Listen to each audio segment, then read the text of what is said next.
কি সমস্যা ভাই, এত টাইম কেন লাগাচ্ছেন? আপনার মজুরিটা নেন আর এখান থেকে সরে যান, পিছনে অনেক লাইন লেগে আছে। ঠিক আছে ভাই সাহেব। কন্ট্রাক্টর সাহেব, কি হয়েছে আপনার? কন্ট্রাক্টর সাহেব উঠে যান আপনি। কন্ট্রাক্টর সাহেব, কি সমস্যা হয়েছে? কন্ট্রাক্টর ঘুমাই আছে কেন?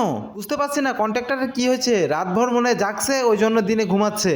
আরে ভাই লোক, যে কোনো একজন যে পানি নিয়ে আসেন তো। কন্ট্রাক্টর মনে হয় অজ্ঞান হয়ে গেছে, আমার তো তাই মনে হয়। আরে ভাই কন্ট্রাক্টর, তুই উঠে যা না, আমার মজুরির টাকাটা দে না। উঠে যা না ভাই প্লিজ। কি সমস্যা হয়েছে, কি করতেছো তোমরা?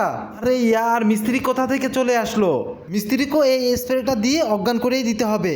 তোমরা সবাই মজুরি নিয়ে যাও না এখনো? মিস্ত্রি সাহেব, আমরা সবাই তো লাইনে দাঁড়ায় আছি টাকা নেওয়ার জন্য। যে সময় আসছে তখনই ঘুমায় গেছে। রাত হলে রিলস দেখে আর সকাল হলে ঘুমাই। ভাইয়া প্লিজ উঠে যান, উঠে টাকা পয়সা দেন না। কন্ট্রাক্টর সাহেব ঘুমাইয়ে গেছে কিভাবে? আমার তো মনে হচ্ছে ঘুমাইয়ে যায় নাই, এটা মনে হচ্ছে হার্ট অ্যাটাক হয়েছে। হার্ট অ্যাটাক নেই ভাই। ঠিকাদার সাহেব, আমার টাকা না দিয়ে মরো না তুমি। আমার মনে হয় না হার্ট অ্যাটাক করছে। গন্ধ পারফিউমের স্মেল কোথা থেকে আসছে? কে এখানে গন্ধ খুশবু লাগাই আইছে? মিস্ত্রি সাহেব, আপনি অ্যাম্বুলেন্সকে ফোন দেন। এখনই অ্যাম্বুলেন্স আলাকে কল করছি। ভাই সাহেব, এই যে পানি নিয়ে চলে আসছি। নেক্সট পার্টের জন্য পার্ট 2 লিখে যান।